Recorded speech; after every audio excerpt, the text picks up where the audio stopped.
बहुत तरह का भ्रम समाज में फैलाने की कोशिशें हो रही हैं। आज के इस लाइव सेशन में मैं दो विषयों पर बात करूंगा।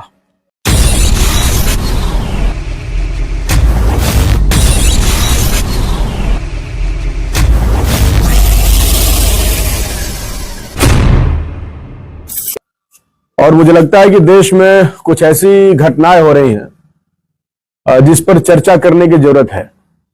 ऐसे तो सोशल मीडिया पर पोस्ट के माध्यम से या सड़कों के माध्यम से हम लोग आपके बीच में अपनी बातों को रख रहे हैं, लेकिन मुझे लगता है कि सोशल मीडिया का यह प्लेटफॉर्म भी बहुत जरूरी है और इसको भी फॉलो करने वाले लोगों को यह बात जानने की आवश्यकता है। बहुत तरह का भ्रम समाज में फैलाने की कोशिशें हो रही हैं। आज के इस लाइव सेशन में मैं दो विषयों पर बात करूंगा। एक तो बिहार में जो नीतीश कुमार का हिजाब खींचने का प्रकरण है, इस विषय पर, क्योंकि इस विषय पर कुछ बात करना जरूरी है। दूसरा, जो कल आधी रात में बिल पास हुआ संसद भवन में, जी राम जी, जिसमें पूरा महात्मा गांधी उनके कंसेप्ट को खत्म कर दिया गया, इस पर दोनों विषयों पर बात करेंगे। बहुत संक्षेप में बात करेंगे और मैं समझता हूं कि जरूर आप इन सब बातों को समझेंगे और इस पर बहुत ही सहानुभूति के साथ आप सब विचार करेंगे। बात यह समझिए कि 2-3 दिन पहले की घटना है। मुख्यमंत्री नियुक्ति पत्र बांट रहे थे। हालांकि यह ट्रेंड इधर शुरू हुआ है जब से मोदी जी प्रधानमंत्री बने। इसके पहले इस देश में कभी नियुक्ति पत्र नहीं बांटा जाता था। आपको पता है, बहुत सारे लोग होंगे जो पहले नौकरी कर चुके होंगे। आप परीक्षा देते थे, इंटरव्यू देते थे, ज्वाइनिंग लेटर आपके घर डाक से आता था और फिर डाक पर लिखे हुए पते पर जाकर के ज्वाइन करते थे। कोई सरकार नियुक्ति पत्र नहीं देती थी, कोई फोटो नहीं खिंचवाता था। लेकिन आज ये सोशल मीडिया के दौर में क्रेडिट लेने और हड़पने के इस समय में नियुक्ति पत्र बांटने का एक नया सिलसिला शुरू हुआ और पूरे देश में चल रहा है। नौकरी कम लोगों को देना है और नियुक्ति पत्र ज्यादा लोगों को बांटना है। तो नियुक्ति पत्र बांटते समय अचानक नीतीश कुमार जी भूल गए कि वो मुख्यमंत्री। ऐसा ही मैं इसलिए कह रहा हूं क्योंकि अगर उन्हें याद होता कि वो मुख्यमंत्री हैं तो शायद वो अपने हाथ से नियुक्ति पत्र लेने वाली महिला का हिजाब नहीं खींचते, लेकिन वो भूल गए। अब उनको भूलने की बीमारी है, ये मैं नहीं कह सकता क्योंकि किसी डॉक्टर ने इस बात का की अभी तक पुष्टि नहीं की है, लेकिन उन्होंने खींच दिया। हम लोगों ने उसका विरोध किया और स्वाभाविक तौर पर मुझे लगा, जब मैंने पहली पोस्ट फेसबुक पर लिखा तो मुझे लगा कि देश भर में, राज्य भर में नौजवानों की सहानुभूति मिलेगी और लोग इसकी आलोचना करेंगे और मुख्यमंत्री इसके लिए खेद प्रकट करेंगे कि उनसे जो हुआ गलती हुआ। लेकिन मामला उल्टा हुआ और कई सारे लोगों को मैंने देखा, ऐसे लोगों को जो समाज में अपने आप को बहुत इज्जतदार कहते हैं, जो कई सारी अच्छी अच्छी बातें सोशल मीडिया पर पोस्ट करते हैं। मैंने देखा कि इस मामले को धार्मिक एंगल से देख रहे हैं। उन्हें लगता है कि लड़की चूंकि मुसलमान है इसलिए उनका हिजाब खींच देने में कोई दिक्कत नहीं, लेकिन अगर लड़की हिंदू होती, सिख होती, कुछ और रिलीजन की होती तो शायद दिक्कत हो सकता है। तो ये देश के अंदर जो हर मामले को धर्म के एंगल से या जाति के एंगल से देखने की कोशिश हो रही है, इसमें तो फिर न्याय की बात करना ही बेमानी हो जाएगी। फिर न्याय की बात कौन करेगा? मामला बिल्कुल साफ है। कई सारे लोग कमेंट सेशन में बहुत सारे कमेंट कर रहे हैं। हम लोग सारे लोगों का जवाब कमेंट में जाकर के देना उचित भी नहीं समझते सोशल मीडिया पर, लेकिन अपनी बात तो कहना पड़ेगा। आपकी गालियों से और आपकी धमकियों से, उन जो बातों से हम लोग डरने वाले नहीं है। ये बात आप सब लोग वेल नोन है, ये बात सब लोग जानते हैं।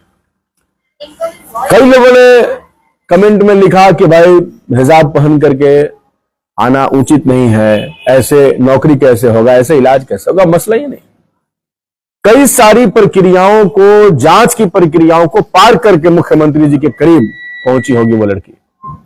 उनके आईएएस, उनके आईपीएस, उनके सारे आला अधिकारी सब थे वहीं पे। और अगर मुख्यमंत्री को देखना ही है, जो कि उचित नहीं मानता मैं, तो फिर अपने किसी महिला अधिकारी को बोलते कि इनका नकाब हटवा दीजिए, फिर मैं उनको दूंगा। ये बहुत खराब शब्द है, लेकिन मुझे इस्तेमाल करना पड़ रहा है कि एक सड़क छाप लुच्चे की तरह किसी महिला के मुंह तक हाथ पहुंचा करके उसका नकाब खींचना, कौन इसको उचित ठहरा सकता है? किसी के साथ ऐसा हो तो ये उचित नहीं। वो कभी किसी महिला के कंधे पे हाथ रखने लगते हैं, कभी कुछ करने लगते हैं, इसलिए उचित नहीं है। और मैं यहां इसलिए नहीं बोल रहा हूं कि मुख्यमंत्री क्षमा मांगेंगे नहीं मांगेंगे, ये मुझे नहीं पता वो क्या करेंगे क्या नहीं करेंगे, जनता को तय करना है। लेकिन महत्वपूर्ण बात यह है कि समाज के अंदर जो नया यूथ है, नए लोग हैं, उनको इस बात को समझना है कि यह मामला रिलीजियस नहीं है, ये एक महिला का अपमान से जुड़ा हुआ विषय है।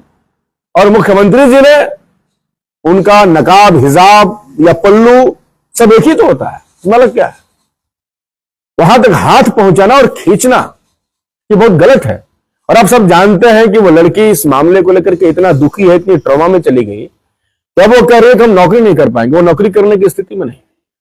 आप कह रहे हैं कि बिहार में हम बहुत सारे इंडस्ट्रियलिस्ट को बुला रहे हैं, बहुत सारे उद्योग स्थापित करेंगे, लोग आएंगे, बिहार में अच्छा माहौल बन रहा है, और बिहार से कोई लड़की जो एक अल्पसंख्यक समाज की लड़की है उसको आप सिक्योरिटी नहीं दे पा रहे हैं। क्या बिहार में अल्पसंख्यक समाज की लड़कियां, गरीबों की बच्चियां, उनको आप सिक्योरिटी नहीं दे पाएंगे? तो ये मसला सिक्योरिटी से भी जुड़ा हुआ है और हमारे बिहार के प्रतिष्ठा से भी, मान सम्मान से भी। ये हम बिहारी हैं, हम बिहार की बात जानते हैं, और हमारे राज्य का एक मुख्यमंत्री इस तरीके से सड़क छाप लोगों की तरह बिहेव करेंगे किसी के साथ, और हम नहीं बोलेंगे, ये कहां सही है? कल हमने देखा कि प्रशासन ने एक एडवाइजरी जारी कर दिया कि अब मुख्यमंत्री का नियुक्ति पत्र बांटते समय कोई स्क्रीनिंग नहीं होगी, वीडियो कुछ नहीं। क्या मतलब है?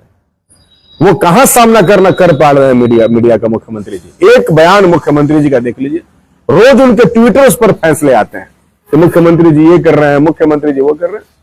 कहीं जाते हुए पुल का निरीक्षण करते हुए, रोड का निरीक्षण करते हुए, अस्पताल का निरीक्षण करते हुए कहीं किसी मीडिया का बाइट या बयान नहीं दिया जाता। सारे तरफ से अधिकारी घेरे लगते हैं, सारी तरफ से बीजेपी के मंत्री घेरे रहते हैं, और वो सब चले जाते हैं घूम करके, ट्विटर पे चलता है। राज्य की जनता को अपने मुख्यमंत्री के स्वास्थ्य के बारे में और उनकी हरकतों के बारे में जानने का अधिकार है। इसलिए जो भी शासन प्रशासन उनके साथ है, उसको राज्य की जनता को यह बताना होगा कि आखिर मुख्यमंत्री की ये जो अबनॉर्मल घटनाएं हैं ये क्यों हो रही। तो ये विषय है, मैं आप लोगों से आग्रह करूंगा कि इस विषय पर संवेदनशील होना जरूरी है। बिना मतलब का ज्यादा पैनिक करने की आवश्यकता नहीं है। वो लड़की हमारी बहन है, हमारी समाज की रहने वाली है, हम लोग उनके सपोर्ट में हैं, और मुख्यमंत्री जी ने जो किया वो कहीं से भी उचित नहीं है।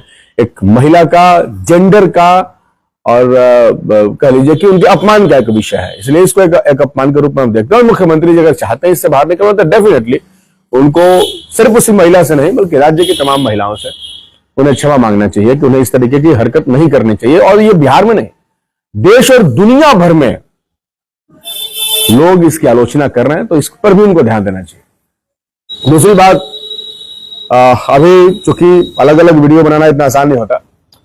दूसरी बात, अभी जो संसद भवन में नया मनरेगा का कानून पास हुआ, इस पर 2 मिनट में मैं अपनी बात रखना चाहूंगा। मनरेगा महात्मा गांधी राष्ट्रीय रोजगार गारंटी योजना लंबे समय से चली आ रही है, और इसमें डिमांड ऑन जॉब होता है। मजदूर जाएगा, काम मांगेगा और काम मिलेगा। अभी तक कई वर्षों का देश का आर्थिक सर्वेक्षण का रिपोर्ट है कि 100 दिन का काम मजदूरों को नहीं मिलता। हम लोगों ने देखा है कि किस स्तर का भ्रष्टाचार मनरेगा में है। पता चलेगा कि मजदूरों का फोटो डाल करके पैसा निकाल लिया गया, और कई बार ऐसी अखबार में घटनाएं छपी हैं कि जून के महीने में स्वेटर पहन करके मजदूर काम कर रहे हैं, ऐसा फोटो लगा करके पैसे निकाल लिए जाते हैं। तो लगातार मनरेगा में मजदूरों के काम कार्यों का भी कटौती होता रहा है, और उनके जो मांग रहे हैं उसको कभी पूरा नहीं किया गया। हम लोग गांव के गरीबों से जुड़े हुए हैं, हमारी राजनीति उनसे जुड़ी हुई है। हम लोगों ने कई बार अंचलों में, प्रखंडों में प्रदर्शन करते हुए और विधानसभा में अपनी आवाज को उठाते हुए मांग किया कि मनरेगा में मजदूरी बढ़ाई जाए। बढ़ाने के बाद कुल मिलाकर के अकुशल मजदूरों को 2025 में 428 रुपए किया तो गया, लेकिन उसके बाद अभी तक कोई काम नहीं मिला। वो भी बहुत काफी नहीं आज के महंगाई के हिसाब से। उनका कार्य दिवस बढ़ाने का मांग किया हमने, कार्य दिवस नहीं बढ़ाया गया। हमने कहा कि मनरेगा को खेती कृषि कार्य से जोड़ा जाए, उसको नहीं जोड़ा गया।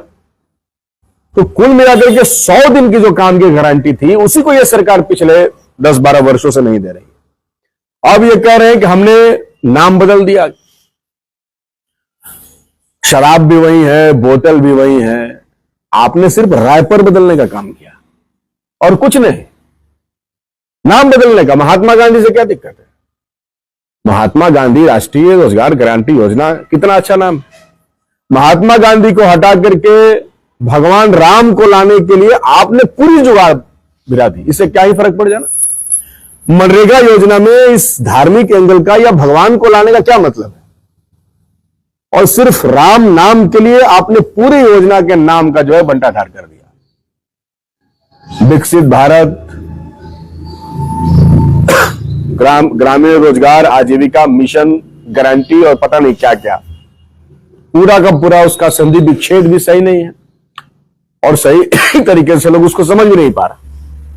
अब इसलिए ये जो नामाकरण हुआ है सिर्फ नामाकरण नहीं है, इसके साथ केंद्र की सरकार का जो शेयर था इस योजना में 90% उससे घटाकर के उन्होंने 60% कर लिया, अपनी जिम्मेदारी घटा लिया।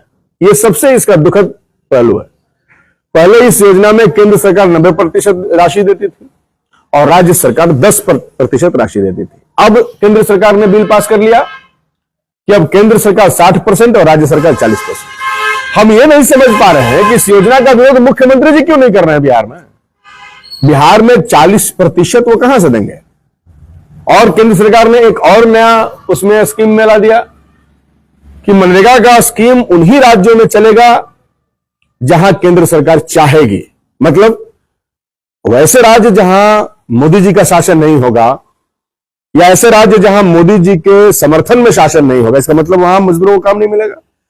मतलब ये ऐसे कानून बनाया जा रहा है जहां मोदी सरकार चाहती है कि जनता टोटली उन्हीं के ऊपर डिपेंड हो जाए और जनता मजबूर हो जाए कि अगर उसे रोटी भी चाहिए, दाल भी चाहिए तो वो मोदी से मिलेगा।